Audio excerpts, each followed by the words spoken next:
you know, we've lost the confidence of our convictions, and as a result, we've become weaker.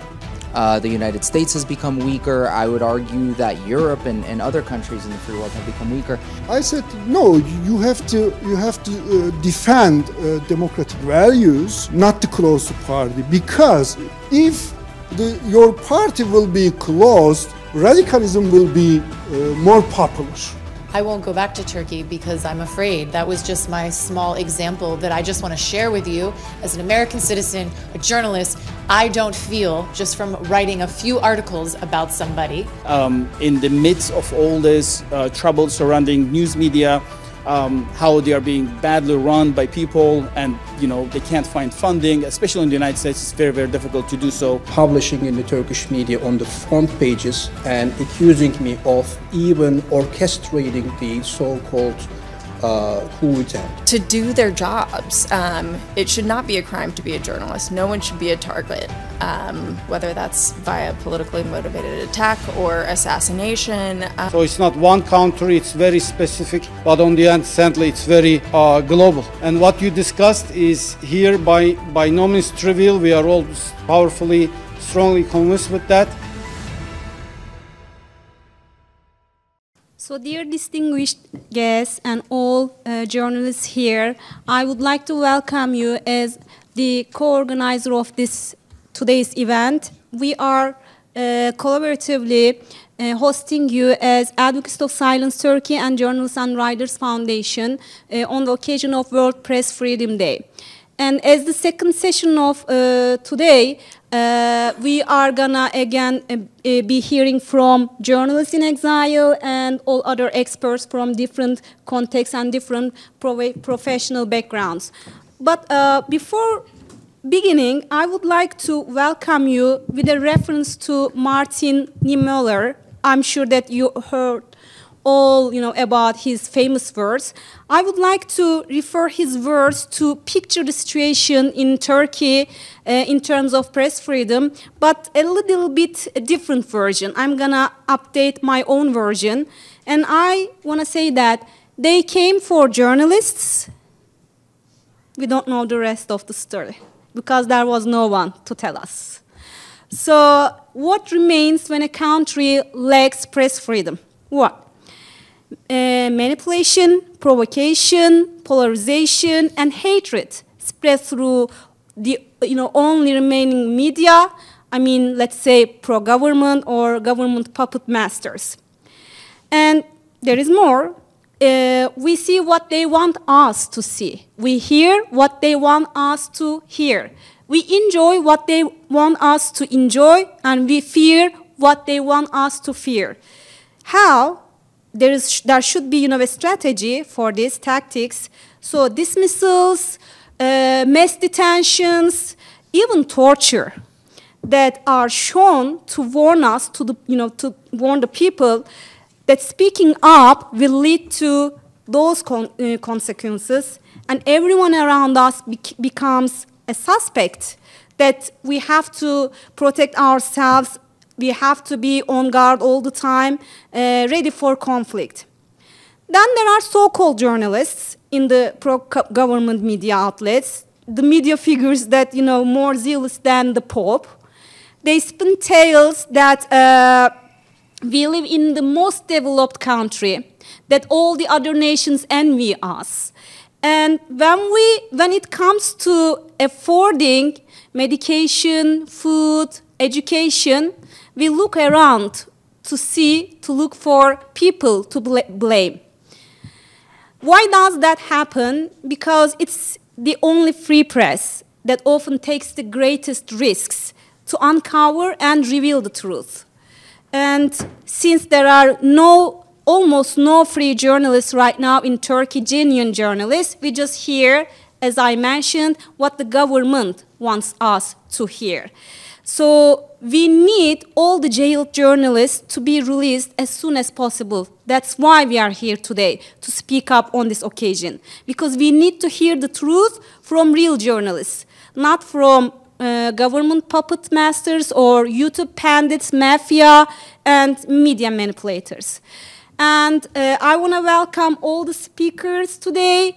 And I'd like to introduce the moderator of this session, the amazing woman, Laurie Watkins. Here is a very brief information about Laurie Watkins in this manner. She is the founder and president of Sunshine Law Consulting, and a full-strength organization with equal strengths in policy and politics, in advocacy and access, and connections and communications. Laurie is also an accomplished speaker, best-selling author of the award-winning books such as Go From Stress to Strong. And she's a human rights champion and women's rights advocate, proudly. For 2 decades, Laurie has developed strategies to bring people together around common causes. Laurie is a veteran of several presidential, congressional, and gubernatorial campaigns, is an active partner of the Truman National Security Project, care chief stable, and mentor and coach to the Brooke Owens Fellows. She is a social impact leader, recognized expert in public policy, national security, foreign affairs, and expanding education and opportunities for young women and girls. I'm glad and I'm honored to welcome you. And here, the floor is all yours. Thank you so much for your contribution. Thank you for having us today. Hello, everybody. Thank you for joining us today to commemorate and talk about these important issues. I am joined today by some amazing experts and journalists that are here to speak with you today and speak absolutely truth to power. So I'm going to introduce them briefly. Sitting next to me, please do not critique me or think it's out of anything but love that I'm trying to pronounce your names. Aydogan Vatandas, is that right? Yes. You are a journalist and commentator, editor-in-chief of Politico on harassment and hate crimes against journalists in exile. You are an investigative journalist from the U.S. He specializes in political science and international relations. He is the author of 13 books, many of which have become bestsellers in Turkey. One of which is Reporting from the Bridge and Hungry for Power. Erdogan's Witch Hunt and the Abuse of State Powers are the first 2 books published in English in the United States. He is the founder and editor-in-chief of Politico. I'm so sorry, .com, and he is here to speak with us today. Next to him is Mahir Zeynalov, who is a columnist and journalist, editor-in-chief of the Globe Post. Thank you for joining us today. Here to speak on transnational repression against journalists in exile.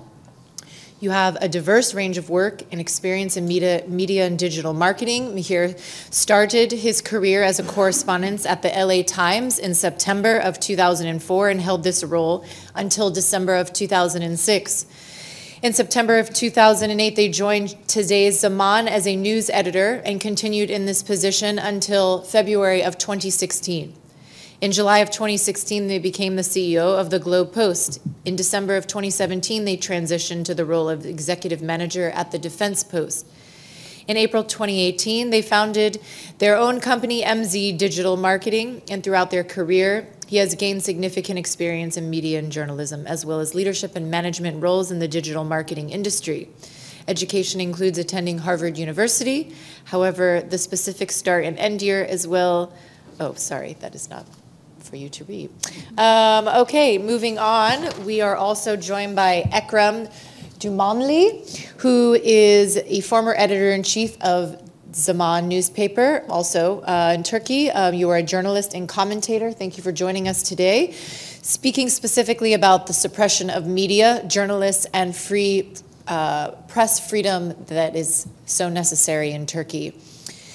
Mr. Dumanli is a Turkish newspaper executive, and he was the editor-in-chief of the Zaman newspaper. He was also the chief executive officer of its English language version, today's Zaman. In 1993, he started working as a reporter and editor for the culture and art desk of Zaman newspaper.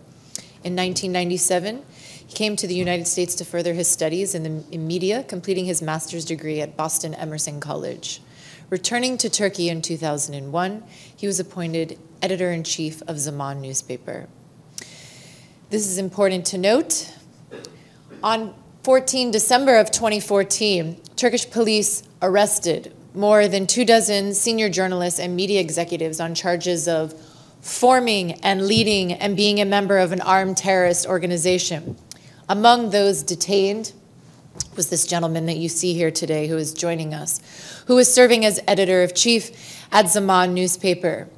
On 19 December 2014, a court ordered that Dumanli and 7 others to be released due to lack of evidence. He wrote for the Washington Post about his arrest process and obstacles about freedom of press in Turkey, where he said, "My newspaper, Zaman, and I are just the latest victims of Erdogan's witch hunt." His articles have also been published by the foreign press, including The Turkey-US Divide, by the LA Times, and he also wrote a play titled The Last Trial, was performed on stage. He was listed in Georgetown University's list of the 500 most influential Muslims in 2009. Thank you for joining us today. Ellen Ionis, journalist, reporter, Coalition for Women in Journalism. Thank you for joining us here today. Expertise in women journalists in conflict zones and Turkey case. She is a journalist and representative of the Coalition for Women in Journalism. She covers global and general assignments news as the World and Weekend reporter at Vox New York. She's been reporting on U.S. politics and foreign policy and foreign affairs since 2021, covering Russia's war with Ukraine. She's also a U.S. congressional policy and South Asian politics expert, among other issues, and she's previously worked at Business Insider, covering the military and global conflict, and has bylines in The Guardian, Foreign Policy, and Center for Public Integrity, etc. She has a master's degree from Columbia University's Graduate School of Journalism. And last but not least on our panel today is Uriel Epstein, who is the CEO of Renew Democracy Initiative. Specifically, the expertise he brings here today is the role of press freedom and freedom of speech in rebuilding democracy in Turkey and the semi-democratic, autocratic regimes. He is the CEO of the Renew Democracy Initiative, and prior to joining RDI, Uriel worked in the private sector, first as a consultant at the Boston Consulting Group, and then in strategies at startups at the mobility space, including DoorDash and Uber. As a student at Yale, he founded and to this day continues to chair the Peace and Dialogue Leadership Initiative, an organization that is dedicated to bridging the civil-military divide and creating a space on campuses for a nuanced discussion of the U.S. role in the Middle East. Thank you all for joining us here today. Uriel, I have some questions that if you are okay with this format, and you all are okay with it, of course, where I have a question for each of you, but I would like for each of you to jump in if you feel called to, or if someone says something that you feel is something to share with the audience that's worth noting. I will start with you, Uriel, and again, feel free to jump in. It is not a best-kept secret that Turkey uses journalists to silence critics in exile. Your reaction to the following statement, please. Using the language of press freedom, Erdogan has weaponized the media to intimidate Turkish dissidents abroad. Thank you. I don't know if, we have to be pretty close apparently. So thank you for the kind introduction, and thank you all for joining. Thank you to Mehmet for the invitation. I have to say I'm certainly not an expert in Turkey. And in fact, unlike I think perhaps a number of people in this room, certainly unlike the person to my right, I have never been arrested or physically threatened for the work that I do. I'm able to do it from the comfort of my home now in DC, before that in New York. And that, of course, is a very significant difference from a lot of the dissidents that we see from Turkey, from where my parents are from, the former Soviet Union. And it's the reason that sort of RDI does what we do, is we want to amplify the voices of these dissidents within the free world, not only because of what the free world can do to support dissidents in oppressive countries, but perhaps just as importantly, because of what you guys, what dissidents can offer to those of us in the free world. And what I mean by that is that, I think it's no surprise to anyone here that folks in the U.S., and I apologize, I'm going a little bit to the side of your question, and I'll return to it. Folks in the U.S. and I think in other free countries have sort of lost faith in our own democracies. We've lost the confidence of our convictions, and as a result, we've become weaker. The United States has become weaker. I would argue that Europe and other countries in the free world have become weaker. Meanwhile, authoritarians have been getting stronger. They've been uniting and they've been working together. And right now, we exist in a state of global war. Whether we like it or not, there exists a global war between freedom and tyranny. This is a war that dictators realize is taking place, but I believe that the US and Europe does not. We're acting as though this conflict is one that we can choose whether or not we want to partake in. Unfortunately, that's not really a choice, right? Like, we are forced to partake in it by the fact that those dictators are bringing that conflict to our shores. So going back to your question about how Erdogan uses sort of the language of press freedom as a way of threatening dissidents, I mean, that speaks somewhat to transnational repression that we see, where he is able to threaten dissidents who live abroad and who live in other countries, where he is able to use the fact that he is a member of institutions in the free world to say that journalists, for instance, in Finland and Sweden, who Erdogan did everything he could originally to prevent or to slow down their accession to NATO, how those dissidents and others who live in those countries are not in fact dissidents, they're not in fact journalists, but rather they are terrorists, right? They are illegitimate, and therefore those countries, not even Turkey, by the way, but rather those countries, Finland and Sweden, must crack down upon them. And I think our failure to realize that we're in this conflict allows dictators like Erdogan, or wannabe dictators like Erdogan, to corrupt and leverage the institutions of the free world against those dissidents who are trying to combat the influence of wannabe authoritarian leaders. And so from our point of view, what we strive to do is bring together the resources of the free world with the voices of those who have experienced oppression in a way where we can teach Americans, we can teach other free people the value of our own democracy, the importance of defending it, and the importance of combating the influence of those dictators. Because here's the thing, right? Erdogan, the threat that he poses by leveraging that language of free press and so forth, he poses that threat to Turkish dissidents. And that's the threat for now. But of course, ultimately, the threat is much greater than that, right? It's not just to Turkish citizens, it's to the free world as a whole. Because when he collaborates with Iran, with Russia, with China, that poses a far greater threat. And, it reminds me, our RDI's board chair is Gary Kasparov, and Gary, in 2001 wrote a piece in the Wall Street Journal about Putin and how, today Putin is a problem for Russians. Tomorrow, he'll be a problem for everyone. And unfortunately, we are now in that world, and I hope that we are waking up to the fact that as much as these people may threaten their own people, their own citizens, ultimately they threaten free people everywhere, because freedom anywhere is actually a threat to oppression and to oppressive regimes anywhere. Thank you. Did you have something to say? Actually, Erdogan does not collaborate only with Russia, China, or Iran.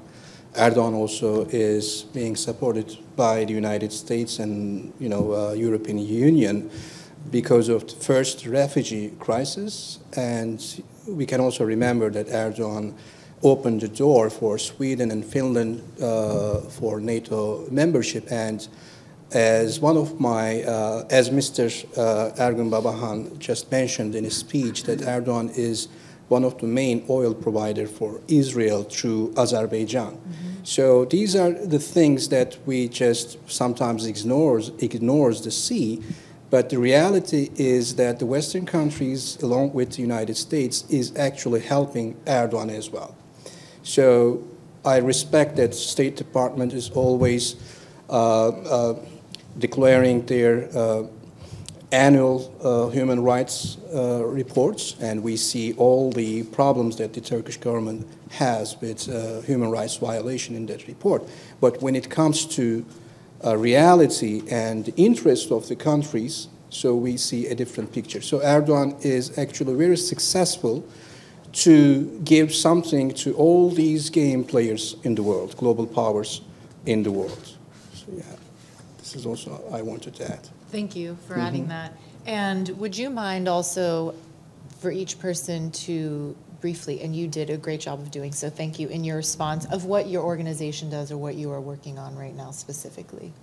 I mean, what I'm doing on this? Yes, on this I'm topic. the editor-in-chief of Politurco.com right now, so I am trying to be very fair and very objective about all these cases. So when it comes to human rights violations, I want to be fair, and I don't limit myself just to see the problems of my friends, but I'm also including the Kurds or the socialists, whatever, I mean, whoever is facing these problems, so I just want to include them as well. And when it comes to international politics, I also want to be very fair, and I published many articles about Erdogan's trade agreements with Israel, also his relationship with Russia as well. So if there is something that we have to see the entire picture. Absolutely. Thank you. What are, if you would share with everybody what you are working on right now? Do you mind if I Yes, borrow please. the mic?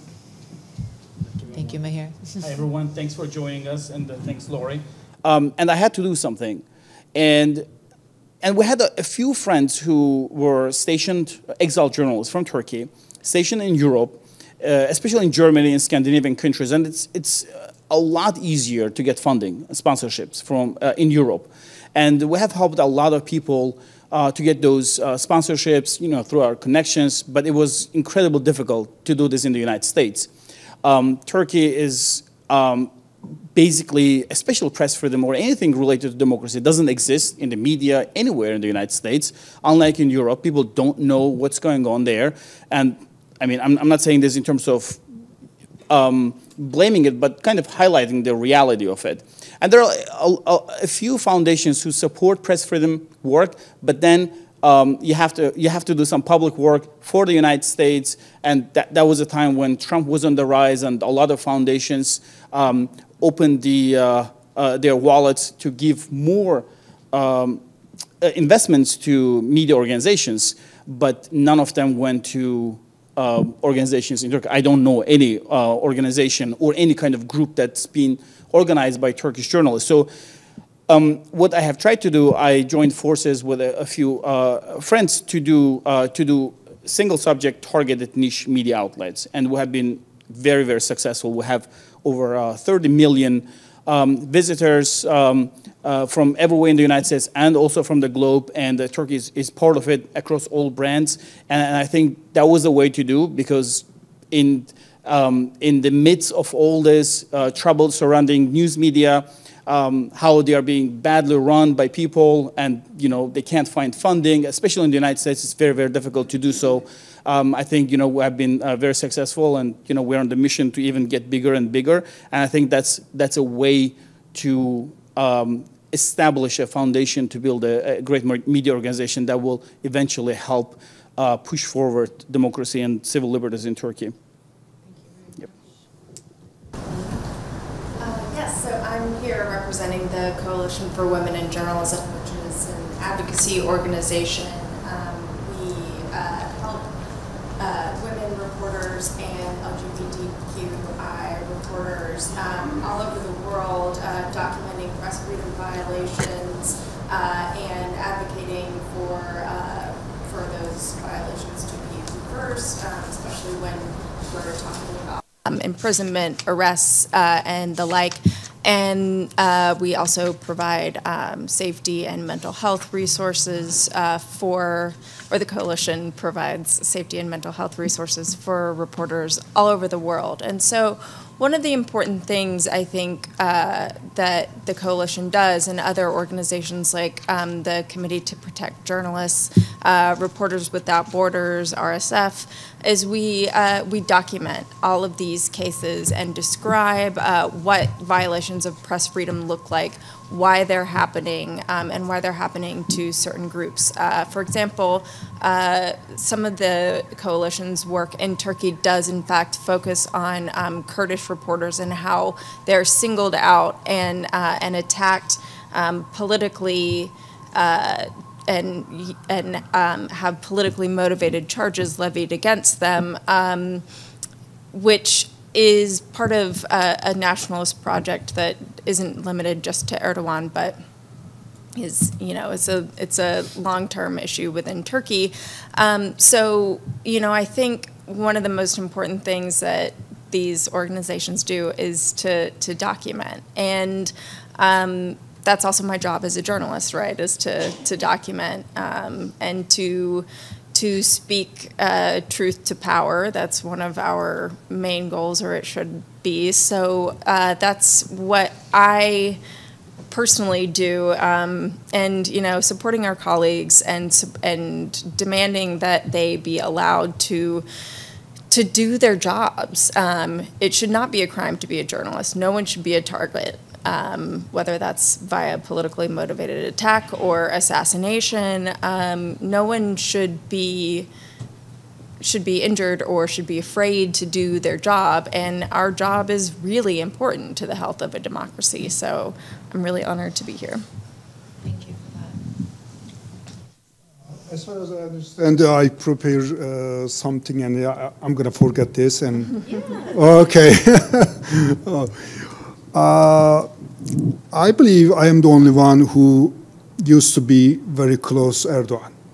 I know him very well because when I was in Boston to take a master program, his son Bilal came to the United States and he was in Boston.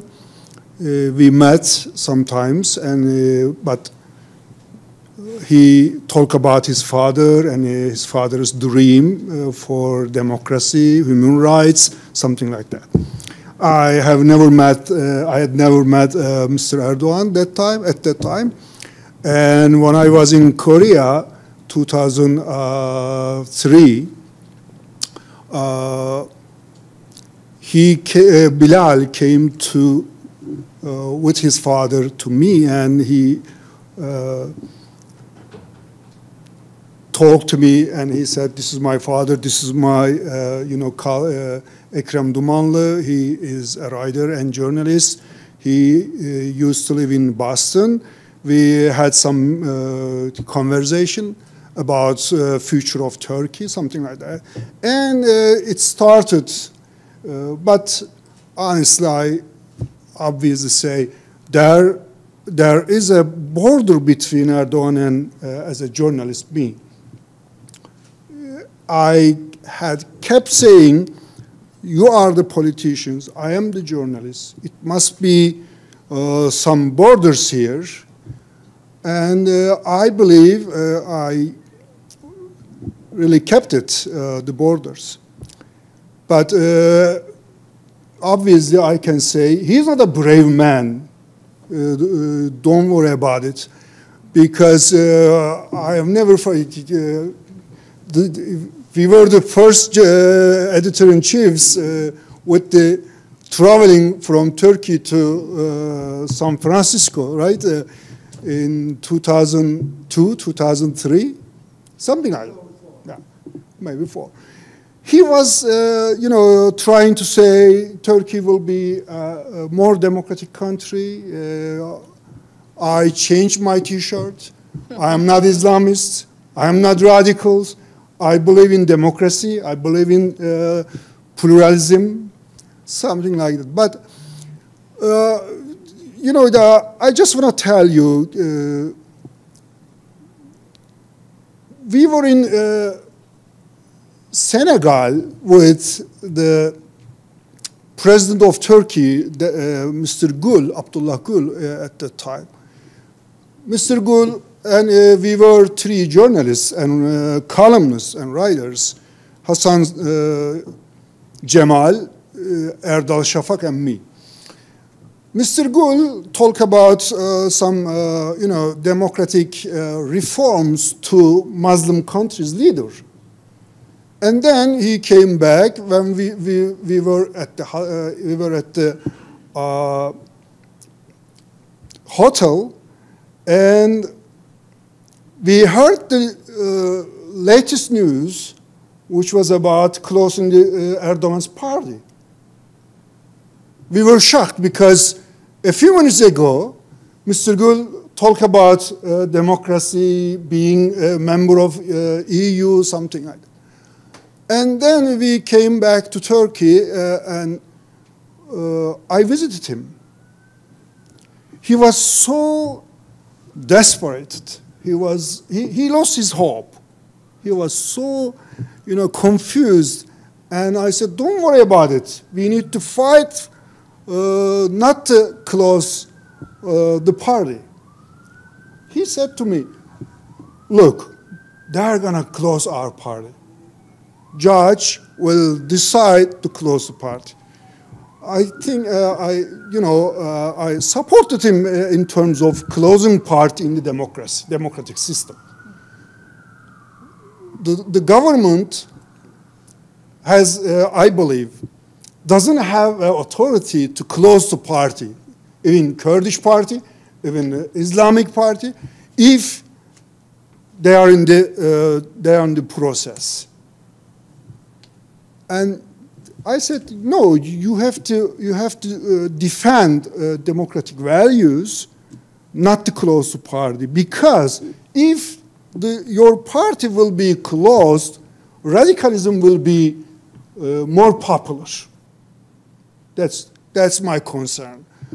Not just me, everybody is concerning about rising of radicalism in Middle East, in Turkey. But I saw him, he was so afraid of something. But he got the power and he pressured all the journalists and writers and academics and, intellectuals. He told me that, of course, we can defend our democracy and try to not to close the party, but they're not gonna listen to us, and they're gonna close the party. If you don't obey him, that's my point. If you are not obeying him, he become enemy of your newspaper or magazine or TV station. In 2014, you mentioned that I was arrested and detained at my newspaper's headquarters. There was nothing, but Mr.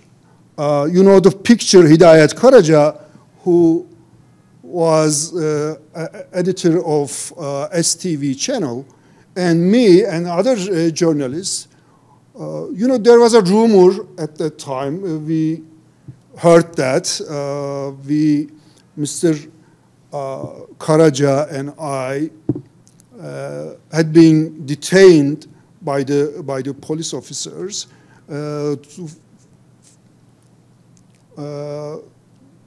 December 14, 2014, and we went to the courthouse. We met with the head of prosecutors. He said, no, don't worry about it.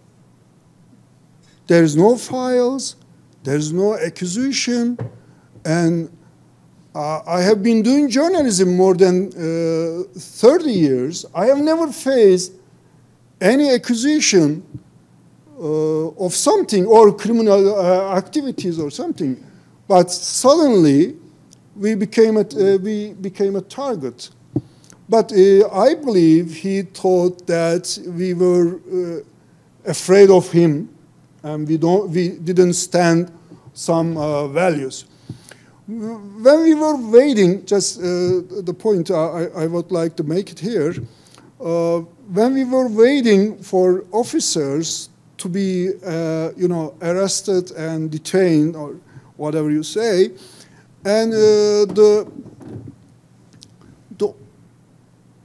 one of my colleagues, whose name is Oktay Ekşi, I know we have some objection about him, of course, but that is not the point I'm talking about. He came to the headquarters and he told us old fiction stories. He said that, look, there's a media model in Middle East and some Central Asia. The anecdote is about freedom of press. According to him, he told us, he said, a customer comes to the newsstand and he says he wants to buy a newspaper and he name it. For instance, let's say he wants to buy Hürriyet. And the seller took the seal from the counter and stamped Al-Hurriyat, and he gave it to a newspaper to customer. And another customer comes to newsstand, and he said, I would like to buy a newspaper, my newspaper called, the name of the newspaper is, for instance, El-Milliyet, El-Sabah, El-Akşam, anyway. And the same seller took the seal and pressed El-Milliyet on the paper and said, this is your paper. And it goes a whole day. The newspapers actually are the same, but logos are different. Mr. Erdogan tried to create this kind of media model. Unfortunately, Mr. Ekşi was right, and he pointed out and he underlined that if we don't defend Mr. Karaca and Mr. Dumanli, we will have the same media model created by Erdogan. Unfortunately, he is right because of lack of solidarity of journalists. That's the point. We can make a list, long list, why and what had happened in Turkey in terms of freedom of press, freedom of thought. Of course, we can make some long list and we can blame somebody and mention some mistakes, but one of the most important things is, I believe, lack of solidarity between journalists. Still, I'm seeing that some journalists, writers, and academics are trying to protect their comrades. If they are leftist, they are trying to keep them safe. If you're religious, you are trying to keep them safe. But this is not the solution, I believe. This is not the solution. One of the panelists mentioned that last week, the Turkish government and judicial system detain and arrest 9 Kurdish reporters and editors. You know why? If we defend journalism in 2014, maybe it's not going to happen easily because we didn't have good solidarity and empathy and sympathy, and they say, okay, they are different. The other side say, okay, they are different. And I heard the sentence, I don't know, it makes sense in English. Let them eat each other. Yes. Mm-hmm. Yeah. The solution is, I believe, solidarity between, among journalists, and not journalists, and politicians, and intellectuals, and academics. Thank you. Did you want to add, or were you okay with what you said? I mean, I can very briefly just add to that two things. So one, actually, kind of relevant to what you were just saying. It's not just that journalists and others need to be in solidarity with one another. It's that we have to realize that we're living in a very different world today, and the problem is that even in free countries, you have mainstream media and journalists who are true, who try to stay true to the truth, are being overwhelmed by demagogues, by the loudest voices, by disinformation from authoritarian regimes, by people trying to tear us apart. Which means that, you know, on the one hand, in oppressive regimes, not only must journalists remain, you know, in solidarity with defending one another's freedom of press, they must also realize that their jobs have changed, and that it's no longer only about reporting the truth.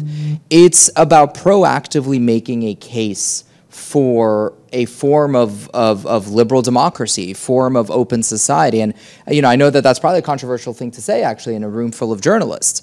But I don't think that this world in which we used to live, you know, X number of years ago, when Dan Rather could come on the news, at least in America, again, I can't speak to Turkey, but at least in America, having Dan Rather come on the news and tell us what happened last week and what was going to happen next week, and that was it. That was, you know, here it is, take it or leave it. That world is long gone. And so now when you have journalists doing their job, part of it is contextualization. It's offering the public and the people a narrative where they can understand and they can put the different pieces of what's happening together for a complete picture that will in turn make it more difficult for disinformation, for demagogic voices to break in. Right, and that's, by the way, a really hard thing to do, right? Because demagoguery is naturally appealing to human psychology. Simple answers are something that people want to hear, right? Like, you know, this group of people is to blame, and that's it, right? Journalists are the enemy of the people, and that's it. These are simple messages that appeal to wide swaths of the public who actually want someone to point the finger at. And so our job, I think, is much more difficult because we not only have to speak the truth, but we also need to be able to speak it in a way that's emotionally visceral and compelling. And then just very, very quickly, because you mentioned transnational repression, I do just want to note two additional pieces that my organization, the Renewed Democracy Initiative, is working on. One is in October, we will be hosting a conference on transnational repression in the U.S. We'll be working with dissidents, I think roughly 50-ish dissidents from countries all over the world, journalists, government officials, other NGOs, and so forth. And the way we think of transnational repression isn't only the direct threats posed to dissidents, but also the threats posed to organizations in the free world. Right? I mean, it is simply mind-boggling that you have the NBA, for example, perfectly willing to call out social justice issues here in the U.S. But as soon as those questions come to issues of Turkey, to China, etc., where the NBA has money to be made, suddenly not only are they silent, but they actually themselves seek to censor their own people who make those points. And so we need to be thinking about how do we, A, prevent that, and B, support Western free organizations so that they can resist that kind of authoritarian influence. And then last but not least, in terms of sort of having that narrative and creating that message, we are building out an online media platform that we are so far tentatively calling Frontlines of Freedom TV, where we will be presenting and looking to pull together these dissidents from different places to try to make people understand that this global fight is not divided country by country, but that it's all connected to one another, right? Erdogan supports Hamas, works with Russia, works with China. If Erdogan were to lose and you were to have a freer Turkey, then that would have positive implications far beyond its own borders, and the same, of course, can be said for other authoritarian countries. Thank you. Did you have something to add before we move on? I mean, authoritarianism is on the rise, and democracy is in decline in all over the world. This is the tendency in all over the world right now. And Homo sapiens just appeared in this world some 200,000 years ago, and according to the recorded history, what we have been witnessing is that the democracy is only 300 years old. It has just only baby steps. And democracy just appeared because of the demands of the people or the demands of the new business elites in United Kingdom or in Europe, just to protect their assets from the kings. So it was just part of the capitalism. Democracy is actually a production of capitalism as well. So when it comes to the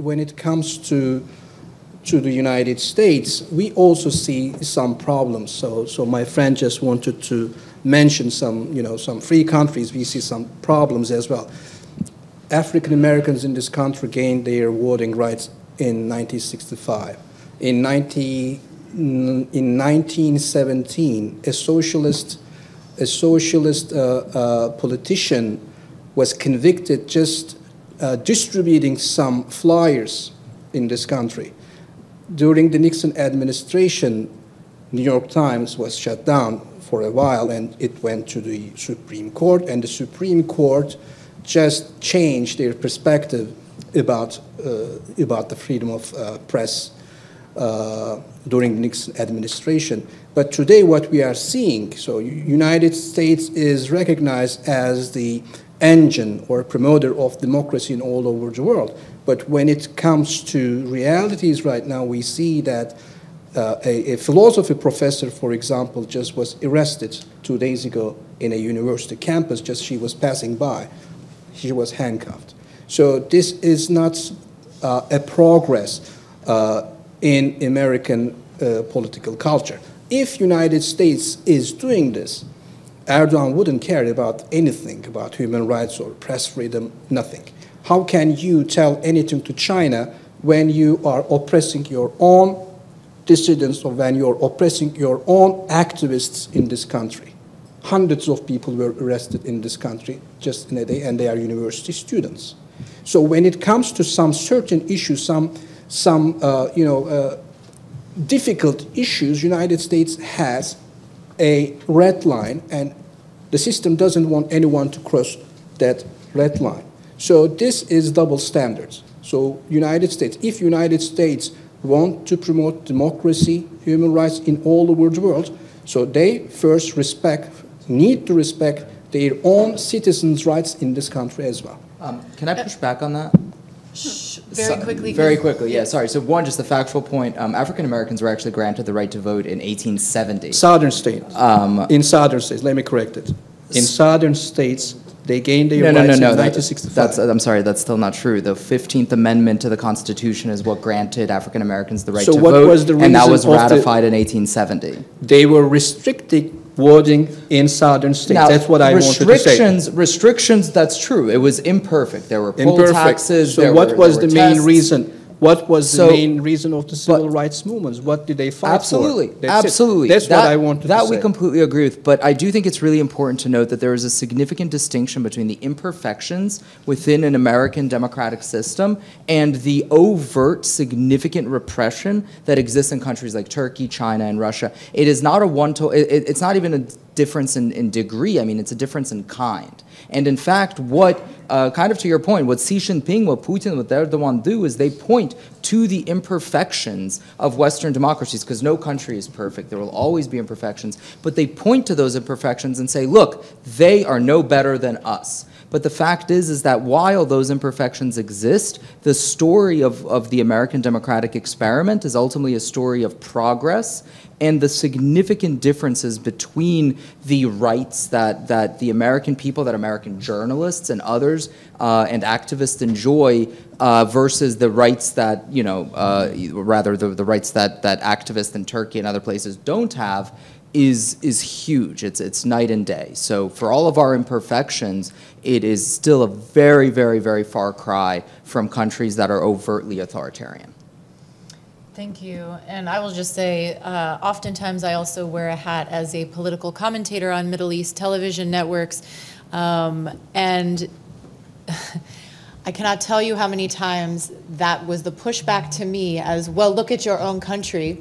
And I just want to point out that I would say, as my response is, yes, while there are many imperfections, the fact that I am a female woman, a white woman on your network, being given the opportunity to speak on these issues, and the fact that we have democratically elected representatives in our country, while it is imperfect, I say we also have a judiciary and a checks and balance system that allow us to be able to challenge, or when someone commits a crime, etc., we have due process that people will go through, and the system is working for itself. We see people having protests out in the streets because they are using their voice. Those people at the same time might be getting injured or abused by law enforcement. That's not to say two things can't be the same can't be right at the same time. And so thank you for bringing that up, because it is something that these authoritarian regimes try to use further to divide us here in America, and it is highly effective. It is highly effective. So part of how I was connected to be a moderator here today, and I'm so glad that I was, I went on a trip with the Truman National Security Project and the Rumi Forum to Turkey on a cultural experience trip, national security, etc. And I was privileged to be at the Today Zaman offices, and went and met with the entire staff there. And shortly upon my return, all over the news was this crackdown that Erdogan was initiating.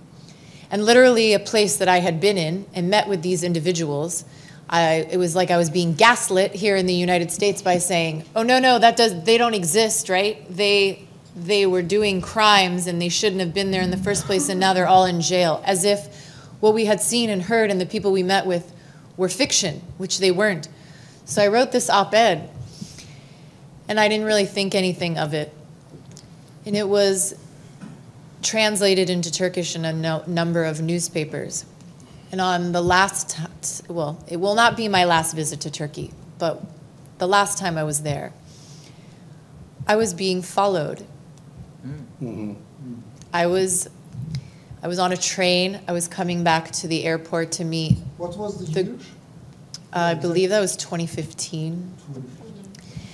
And who am I, right? I was on a train, and this individual wouldn't stop talking to me. I was on the train for a while, and the fact that he stayed on the whole time, it just was very odd to me. Long story short, we get to the airport, and I just started running, and I met my group, and part of them were from the Rumi Forum as well, and a member had gone on that trip previously and said, Laurie, they know you're here because you had already come through this airport earlier today, and so they know you're here. He has his people tracking you. I just assumed I knew who that was. But I just want to mention this to you as me, the person who's moderating this panel today, that I was a person who decided to use my voice as an American woman to write about an injustice that I saw that was happening in another country. It was then picked up, translated into that language, into other publications. I now do not, and now this is scary for me, I'm saying this publicly on the record, I don't feel, for me, I've made the decision that until Erdogan is like gone, dead, I won't go back to Turkey because I'm afraid. That was just my small example that I just want to share with you. As an American citizen, a journalist, I don't feel, just from writing a few articles about somebody, that after what I experienced, that it is safe for me or anyone that I am with or associated with to go and visit Turkey.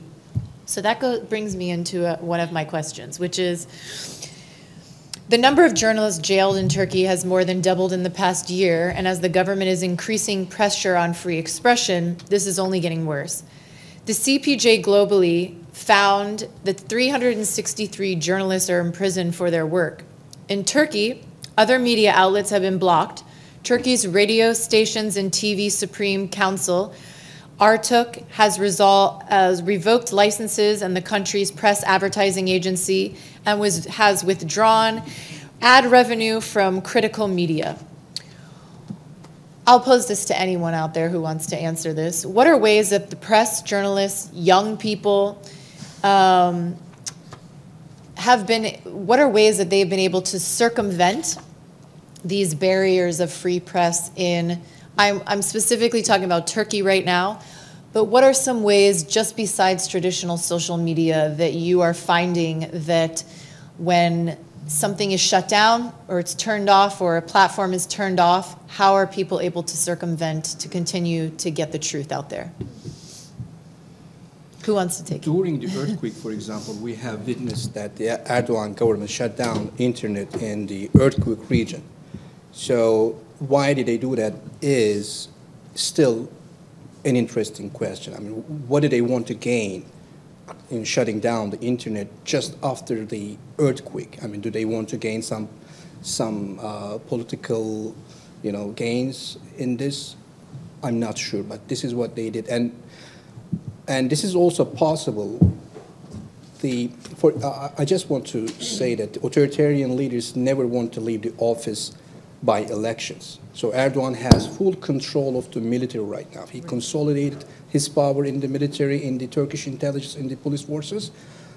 I mean, we should not be confused after his loss in local elections. He had to accept the reality that he lost it. But when it comes to national elections, he can do anything. So, which means that he can even try to shut down internet or social media platforms if he realizes that he is losing. Right. So he will not let it go. He will try to use whatever power he has. Right. I remember when the cases were coming out about the level of construction post-earthquake and how the permits and all that was immediately shut down. Yes. That any of those articles, you couldn't find them miraculously, etc. So that was just something that came to mind. Did anyone else wanted to answer? Well, I mean, there are 90% approximately of the media in Turkey is connected to the government. But the internet does provide ways for independent journalism to exist. But something that does happen is people, especially women, get targeted online. They're harassed, whether that's online or in person. So there are, even besides shutting down or blocking websites, I mean, there are other ways to harass and intimidate and keep information from getting out. So these are certainly really challenging times, but there's still very important protest culture, especially in Istanbul and in the cities. I mean, that is actually a place where a lot of reporters are detained simply for doing their job. They're caught up or they are charged in the same way as these protesters are. They are charged in political, under political charges. So, there is pushback, but it's, the government is also very adept at and the government supporters are also very adept at shutting that down or intimidating those kinds of protests and the information about it. Thank you. As you mentioned that the Erdogan regime has been shutting down many outlets, and they put many journalists and writers behind bars. There's a anecdote about it, very famous on social media. There's a prisoner who goes to the guard and he says, "I would like to read this book." And do you have it in your library? The guards see the name of the book, and he says, "There's no this book. There's no book in our library, but the author is here. He has been here for a long time."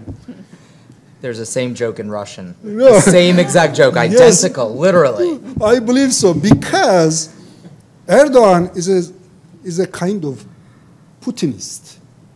He's kind of small Putin. There are many ideologies around the world, but I believe now the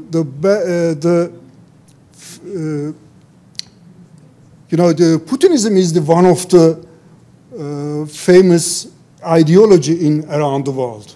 Everybody is trying to some leaders, let's say, some leaders try to be kind of Putin.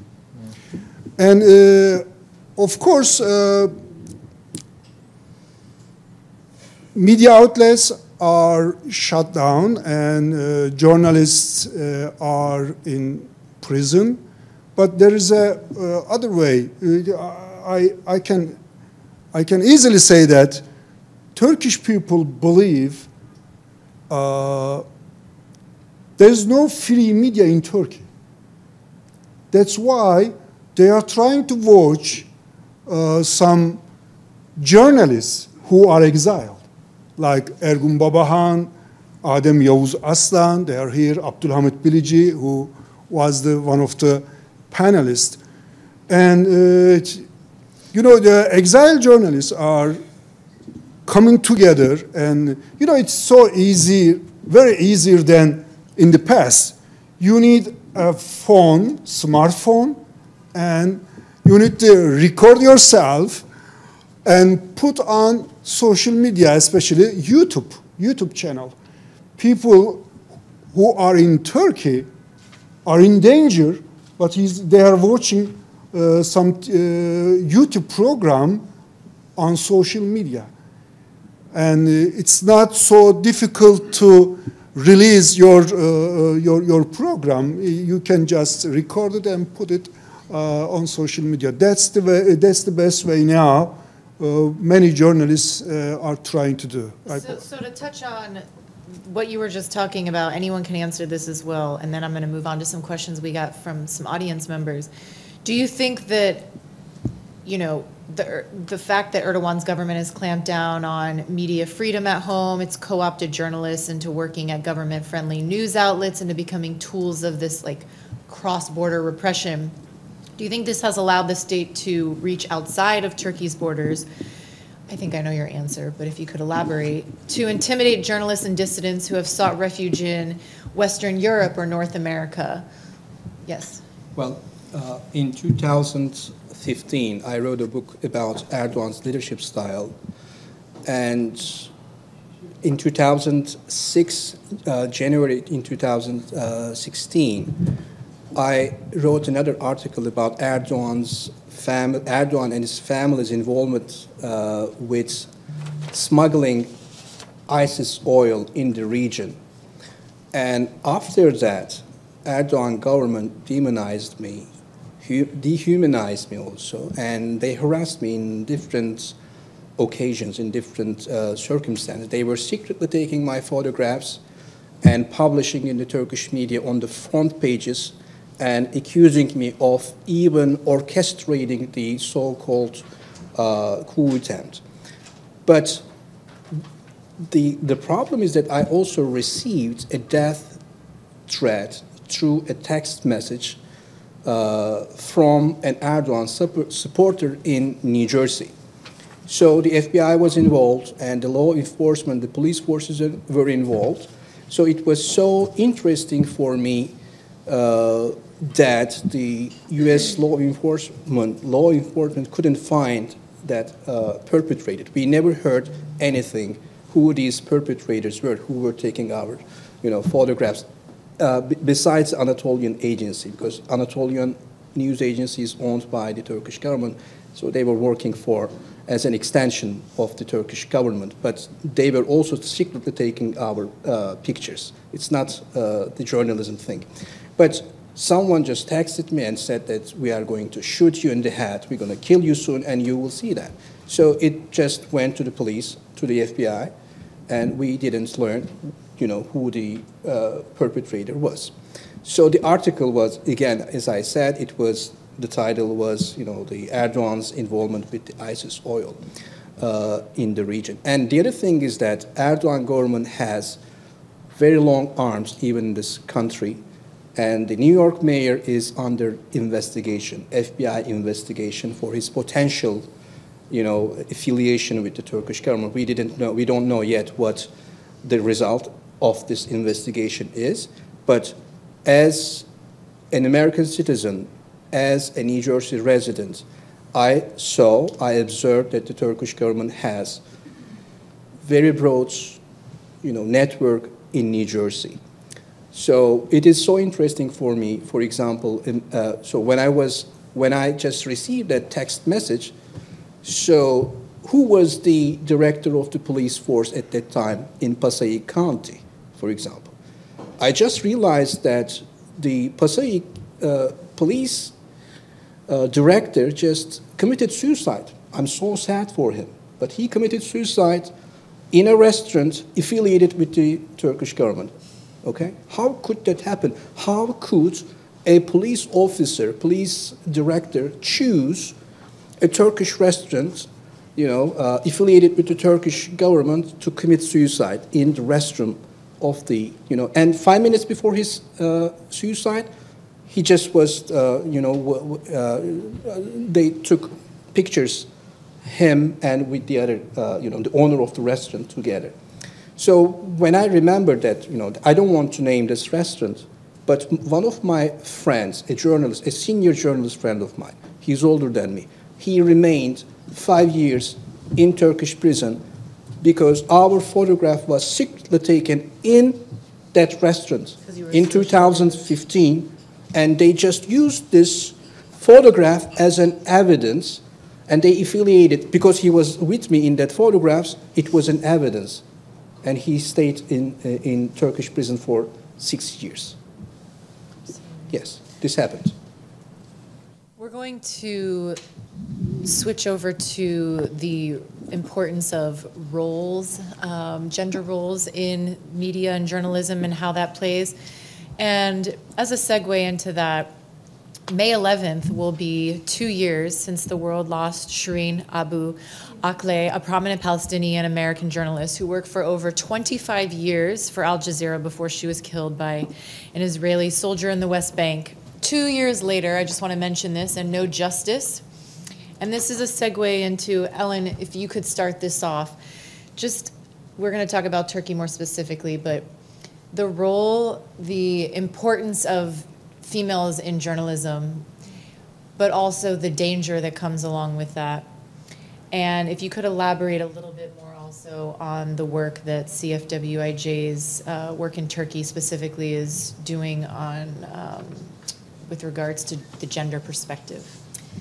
Sure, yeah. So, you know, when we're talking about women in journalism, we're talking about a labor issue, right? Women deserve to be able, women and people across the gender spectrum deserve to be able to work in any job that we want to do. We have the right, we have the expertise, we have the knowledge, we have the desire, we have the connections, we have the talent, we can do anything. We undoubtedly have the right to be able to work wherever we want to work, and in whatever capacity we want to work in. That shouldn't be a question anywhere in the 21st century, but it is everywhere in the 21st century. Turkey is obviously no different. And of course, you know, looking at Erdogan's sort of desire to be more nationalist and to be more Islamist and even more traditionalist, this means, unfortunately, repression of women of many different kinds. Any sort of nationalist project typically looks toward more traditional gender roles to reinforce a traditional ideology. And that simply can't be left to stand, and it can't be left unsaid. So women, you know, often we can do things that men can't do. We can get into spaces that men cannot get into. We have a different life experience. We have a different perspective. I cover war different than my male colleagues do. I am worried about what happens to the people who are left behind. I'm worried about the children. I'm worried about civilians. I'm worried about hunger. I'm worried about disease. I'm not as interested in, you know, and this is a broad generalization, but I'm not as interested in troop movements and stuff like that, because ultimately that matters less than human beings to me. So I think that, you know, that's not specifically a gendered thing. You know, compassion is not specifically gendered, but we have different ideas, we have different experiences, we have different experiences under our governments. We have different rights, we have different access, and we need to be able to talk about this. Turkish women deserve to be able to talk about this. And Turkish women in different ethnic groups, especially in the Kurdish ethnic group, deserve to be able to talk about what their experiences are and what they see in their own communities. And denying that kind of access is, it's not just an information problem, and it's not just part of a nationalist project. It's a labor problem. Again, we deserve to be in every single space that men are in. But another thing that happens is women are treated differently when they are, for example, detained. There are threats of rape and sexual violence. There are actual rapes and sexual violence that occur that are perpetrated against women in detention. Actually, Ayşenur Parıldak wrote a piece, or she wrote an open letter in the Cumhuriyet newspaper about her own detention in 2016, where she was told, that she was going to be raped and that her sexual violence was going to be perpetrated against her. And no matter where I think you are in the world as a woman, the idea of being sexually violated is especially horrific, because our social worth is so tied up with our sexuality and our sexual availability and our sexual purity. And even in the 21st century, that is true. That is true everywhere. It's true in the United States too. And so violating, or the threats of violating that bodily autonomy, it's not just specific to women, it happens to men too, and that's a whole different type of violation and emotional violation. But that's something that we really, really need to talk about, and that is really essential to understanding part of what happens to women in Turkey. And a lot of, not even women being detained, but also women being harassed, whether it's by phone or online for things that they've written. A lot of these threats are highly, highly misogynistic. Whether it's threats against women's families, against their own bodily autonomy. Yes, and when you push women out of public life, these instances, these situations, I think there's sort of an osmosis back and forth of what happens in society and what happens in public. The more you see something happening in public, the more okay it is for it to happen in private. And it's also an exposure of something that is happening in private already. And so when women, I've been the victim of online trolling campaigns as well. I report on India quite a lot, and I get highly sexualized and misogynistic attacks and threats all the time, based on my job, my professional reporting, and it comes from all kinds, from all corners and from all types of people. I've had and other women as well. I hear stories all the time of vile misogynistic threats levied against us, just because we're women, and somebody doesn't like what we've said in public. So the Coalition for Women in Journalism is such a fantastic space of support, where we, it's not just reporting through a website, logging a violation. It's a WhatsApp group where we talk to each other, we share resources. I hosted somebody from woman reporter from Germany who I'd never met, but I knew her through this network. I hosted her in my apartment in New York a few months ago. You know, these are the kinds of things that we do for each other. And it's not just the official, it's not just the numbers, it's not just the data, it's not just providing resources and advice and legal help. It's these small measures of support and encouragement that we give each other that helps a lot of us in ways big and small. And, you know, I think there's not a week that goes by that I don't hear about some violation of press freedom, whether it's an arrest, whether it's a foreign reporter unable to get a press card or a delayed press card. I hear something about, you know, a press violation happening in Turkey all the time, to the point where it just feels a little bit overwhelming. But like, this is my network, and these are people who deserve my support, and that's why I'm here. Thank you for what you were doing, really, because it's not just women. I know this to be true, that your organization and organizations like yours are supporting women and journalists to remain in the field, to remain in this profession, that by having this community, that people do have each other's back, and that you can stay at a perfect stranger's house because you know that you're in this together, men and women. I think that's really important. We want to help each other. We want to support each other, but we also need your support too. We need more events like this to help understand, like, really the challenges that we face. It is a really hard industry. It is a dangerous industry. It is an expensive industry.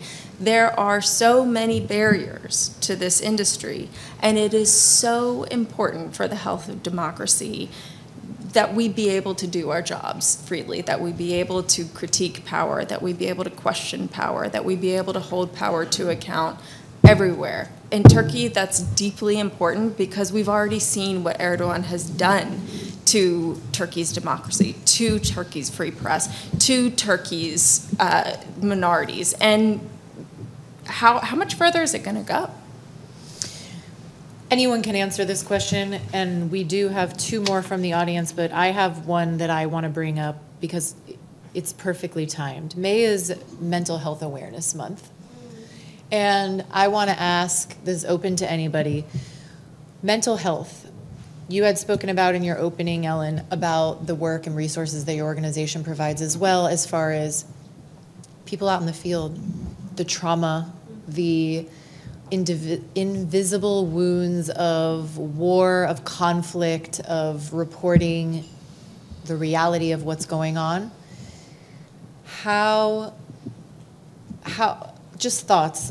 What are people seeing and hearing? Like, what comes to mind when I bring up mental health and journalism? I do want to say something quickly. There is a huge mental toll, and I'm sure the gentleman journalist can speak to this more, of being watched and being surveilled. That wedges itself in your head so quickly that you begin to self-censor, you begin to question reality. These are very, very challenging things to deal with. I took a reporting trip to Guantanamo Bay last year, and I've reported in Turkey, I've been to Lebanon, I've reported in India. Like, I've been in repressive environments. There was nothing like what my own government was, how they were surveilling me at all of the time. And that experience stuck with me so much. And so to operate in an environment where you are being, for example, followed, where you are being threatened specifically all the time, where somebody might, where a government might be in your phone or tracking where you're, what websites you're visiting, all of these ways that you can be surveilled and followed, especially in the 21st century, are so damaging, I think, and in my experience, to one's mental health and one's ability to really do your job. Thank you for sharing that.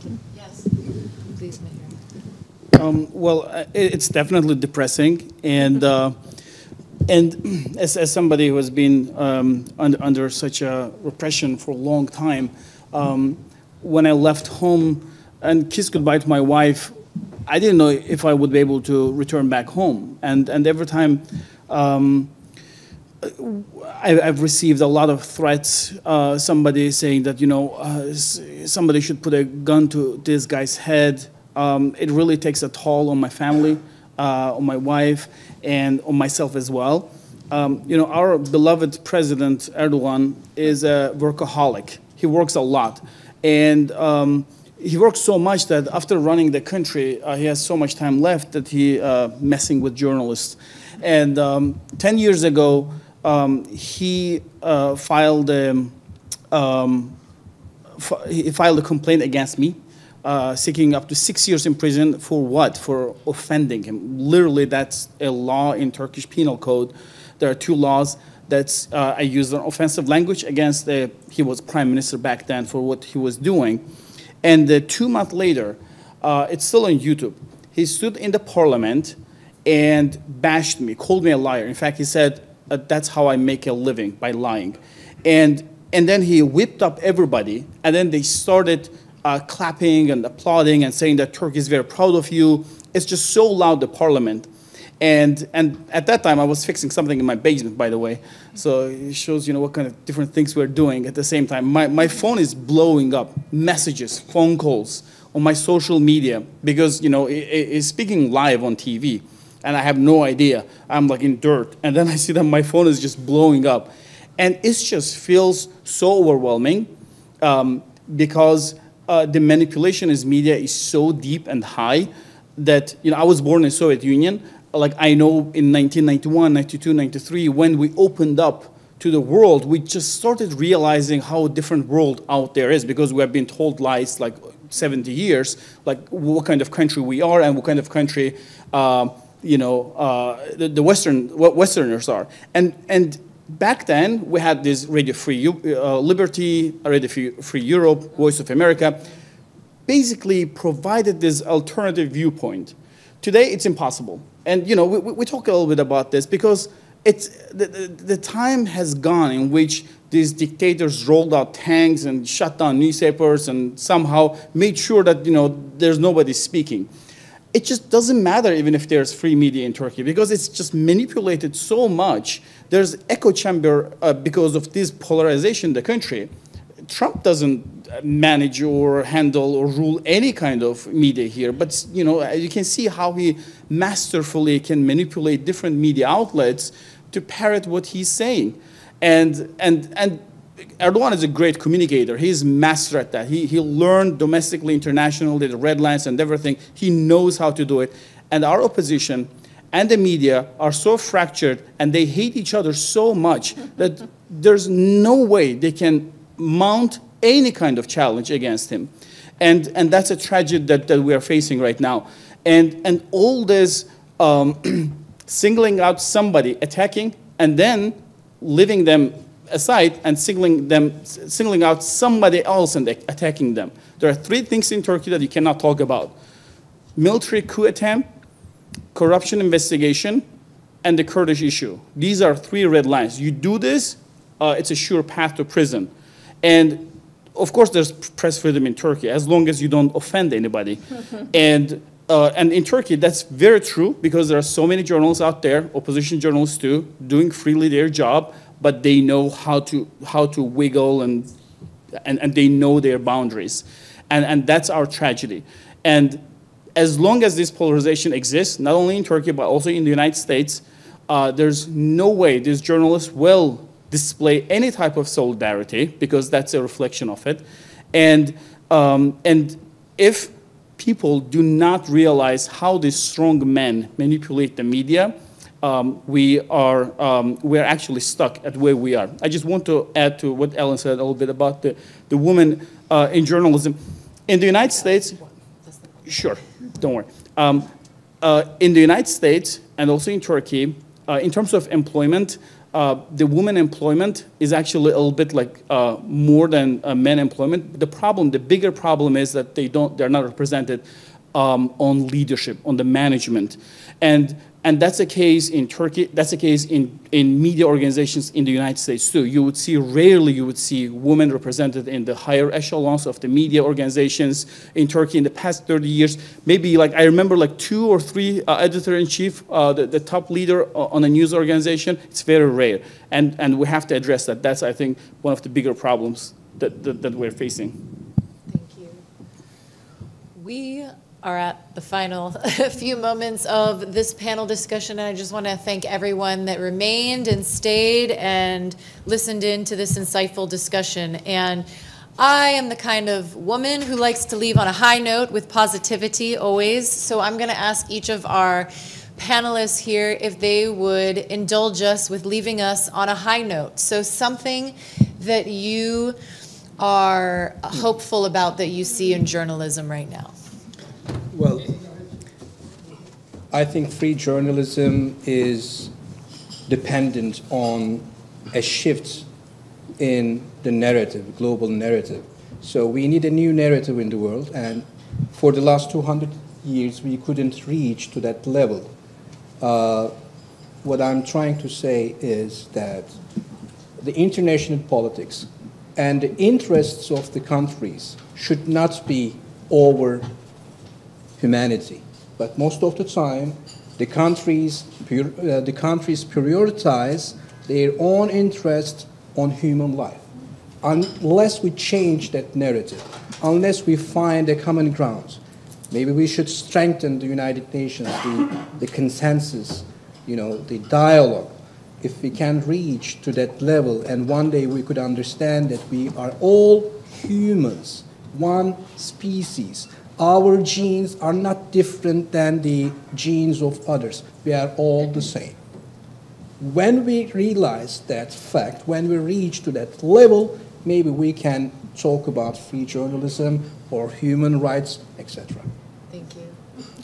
Well, high note is very difficult under these circumstances, but what gives me hope is that we're not another Iran or Egypt or Russia. We have a history of a little bit democracy, and that gives me a lot of hope. We remember what it means to live in a country that has a little bit vibrant media, and unlike other countries, we have no recollection of what it means to live in a country where journalists can speak truth to the power, and that, I think, is a glimmer of hope that exists in Turkey, our history. Thank you so much. It's really hard to come up with a high note, especially given sort of the state of my industry, even here in the United States. But I do find a lot of hope in just the organizations, selfishly like the Coalition, who are working to support journalists and to reiterate that our job is critical, that we deserve to work. We deserve not to be targets, and we deserve to be represented, and the harms that are levied against us and that happen in our day-to-day work, they matter. It matters that we're harassed. It matters that we're denied access. Even though these things are not as significant as perhaps being jailed, they do matter. So I get a lot of hope, I guess, from being part of the Coalition. Thank you. I would like to add something she said. We are talking about journalists and writers. Actually, we are talking about human beings. We have relatives, children, and they are also suffering some pains.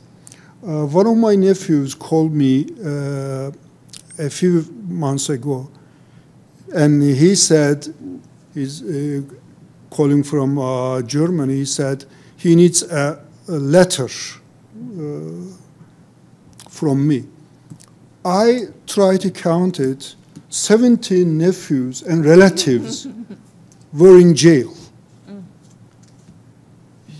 as you know, my wife and my children left my country with their, it was so dangerous, it was so difficult. My daughter was 1 year old and my son is 6 years old. And look at that picture. I have to mention that Ayşenur Parıldak at the corner. She graduated law school. She was like 22 years old. And she was detained and she was arrested. And, they searched her naked and there was harassment over there. And we are suffering some pain, but I believe it's going to go away. One day, people will listen what we suffered in this period, and people will understand this is a mistake.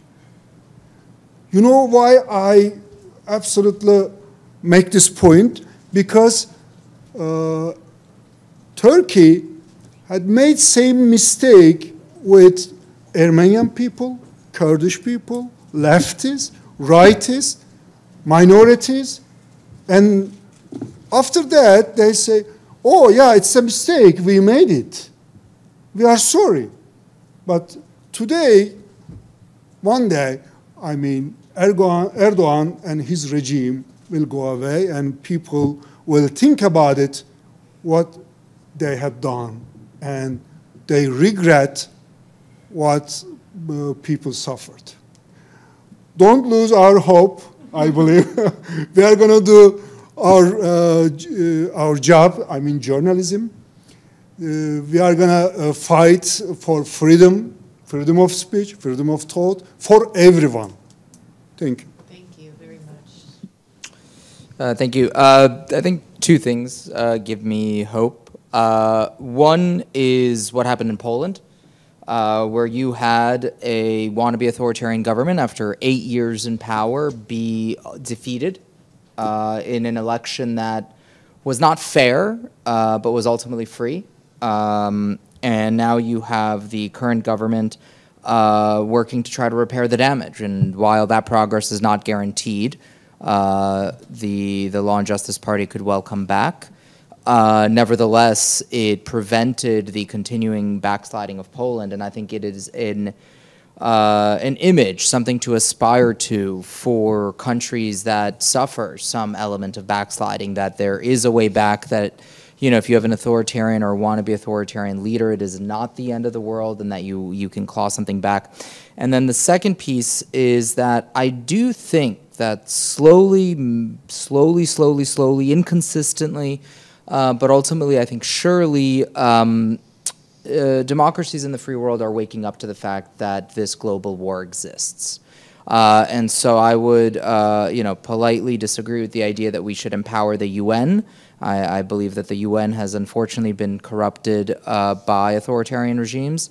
I do think that there may, at some point in the, next 20 years, 15, 20 years, I do think there may be a possibility for a League of Democracies, something along those lines where authoritarian regimes are prevented, or rather authoritarian regimes cannot prevent free nations from working together and collaborating, which unfortunately you do see happen today with Erdogan, with Viktor Orban, and so forth. And so hopefully, as people wake up to that reality, I think that we're going to start seeing these shifts, and I think you're going to start seeing greater collaboration between liberal societies. Thank you very much. Thank you for joining us today and for staying for this session, and thank you to all of our panelists for your time and expertise today. Really appreciate it, and for your candor, because I think it really led to the discussion, so thank you. Well, I would like to thank our moderator and speakers for their insights, a wonderful panel. And this is going to be the closing. Before closing, I would like to invite Mr. Ibrahim Anlı, the Executive Director of Rumi Forum based in Washington, D.C., to deliver his closing remarks. But before him, I would like to thank Mehmet Saraçoğlu for supporting and helping this event. Without your support, it wouldn't be possible. And yes, we can give him a round of applause. So please welcome Mr. İbrahim Anlı. Well, thank you, everyone. Heartfelt thanks to the Journalists and Writers Foundation and the Advocates of Silence Turkey for bringing this to the DC landscape, and to our esteemed panelists for their insightful remarks throughout these two panels.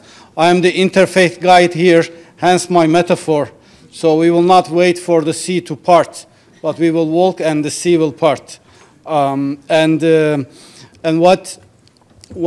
one thing that was striking was all these shared dynamics across the globe that tarnish freedom of press.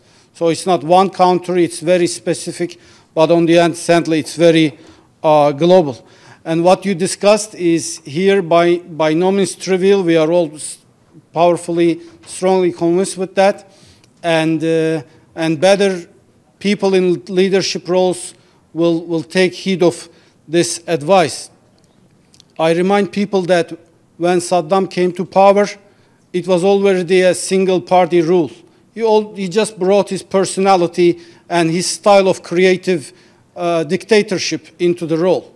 Just a little personal Saddamish flavor, basically.